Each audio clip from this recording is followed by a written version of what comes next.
का काम क्यों बंद कर दिया? वो जो काम हो रहा था, तो यहाँ का ग्रामीण लोग जो है वो बोले कि इलीगल काम है, और जब तक इसका निर्णय नहीं निकलेगा तब तक काम नहीं किया जाएगा।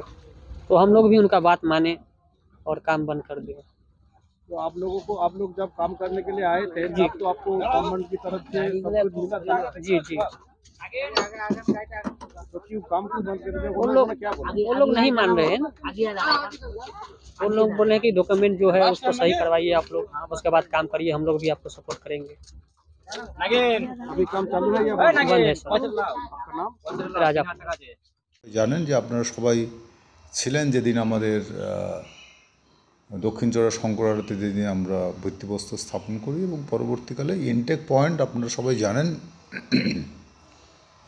যে রূপনারায়ণ নদী বা যে কোনো নদী এগুলো অ্যাকচুয়ালি কেন্দ্রীয় সরকারের অধীন। ইনল্যান্ড ওয়াটার অথরিটিজ বলে কেন্দ্রীয় সরকার একটা দপ্তর আছে, সেই দপ্তরের অধীন। এবং আমরা তাদের প্রতিও কৃতজ্ঞতা জ্ঞাপন করছি যে খুব অল্প সময়ের মধ্যে আমাদের ইঞ্জিনিয়ার এবং আমরা বারবার যাওয়ার ফলে তারা ইনল্যান্ড ওয়াটার অথরিটি আমাদের নো অবজেকশন দিয়েছেন। এবং এই ইনল্যান্ড অথরিটি নো অবজেকশন না দিলে কখনোই নদী থেকে জল তোলা যায় না। এবং সেই মতো আমাদের চিফ ইঞ্জিনিয়ার সাহেব এবং মিউনিসিপ্যাল আমাদের যে দপ্তর, সেই দপ্তর ইনটেক পয়েন্টের জন্য একইভাবে টেন্ডার করা হয়েছে। এবং সেই টেন্ডার অমৃতবেড়িয়া বলে একটি জায়গা আছে মহিষাদল বিধানসভার অন্তর্গত, সেই অমৃতবেড়িয়াতে সেই জায়গাটি আমরা ইনল্যান্ড ওয়াটার অথরিটির কাছ থেকে আমরা পারমিশন পেয়েছি এবং সেভাবে কাজ শুরু হয়েছে। এবং কাজ শুরু করে দেখা গিয়েছে যে মহিষাদলের বিধায়ক ঘনিষ্ঠ একজন বাধা দান করছে। অ্যাকচুয়ালি এই ব্যাপারটা আমরা বিধায়কের সঙ্গে আলোচনা করেছি, আমাদের প্রশাসনিক লেভেলেও আলোচনা হয়েছে, এবং এই প্রবলেমটা শীঘ্রই শর্ট আউট হয়ে যাবে বলে, মানে আমরা শীঘ্রই এই সমস্যাটার সমাধান করতে পারবো বলে আমাদের বিশ্বাস। কারণ এই ব্যাপারে প্রসেসিং লেভেলে তারা কথাবার্তা বলছেন, আমরাও আমাদের দলগতভাবে কথাবার্তা বলছি। হ্যাঁ, অ্যাকচুয়ালি কালকের এমন একটা পরিস্থিতি হয়েছিল যে কালকের ওনারা মানে তারা খুব ভীত হয়ে কালকে তারা এসেছিলেন, যার ফলে বাধ্য হয়ে তারা কাজ ছেড়ে চলে যাবে এইরকম একটা কথা বলাতে বাধ্য হয়ে আমরা কালকের ওই ব্যক্তির বিরুদ্ধে আমরা মহিষাদল থানায় এফআইআর করি। এবং বিষয়টি আমরা বিধায়ক সাহেবকেও জানিয়েছি যাতে করে তিনি ব্যাপারটা টেক আপ করেন।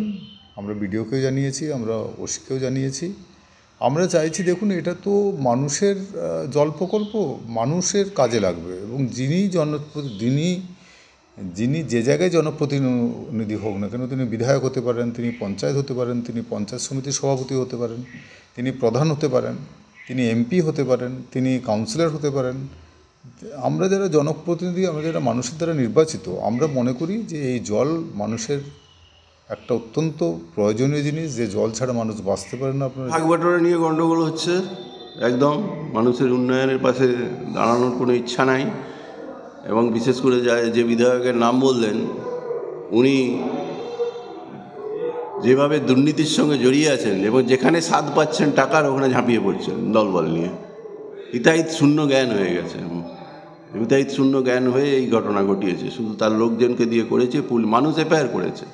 মানুষ তো আজকে যে বললেন মানুষের অভিযোগ কর্মী, তার তিনি করেছেন অভিযোগ, এফআইআর হয়েছে। এফআইআর পরিপ্রেক্ষিতে আইনি যে ব্যবস্থা হওয়ার তাই হচ্ছে। এটা কোনো বিচ্ছিন্ন ঘটনা নয়, এটাই ঘটনা ঘটছে। তৃণমূল কংগ্রেস এই জিনিসই করছে সর্বত্র। তৃণমূল সুপ্রিমো উদ্বোধন করলেন, তৃণমূলের বিধায়ক বাধা দিলেন, আর তৃণমূলেরই চেয়ারম্যান তার বিরুদ্ধে এফআইআর করলেন। এটা কেমনভাবে দেখছেন? এটা তো বোঝাই যাচ্ছে শেষের শুরু হয়ে গেছে আর কি। আপনার নাম আর ডেজিগনেশন?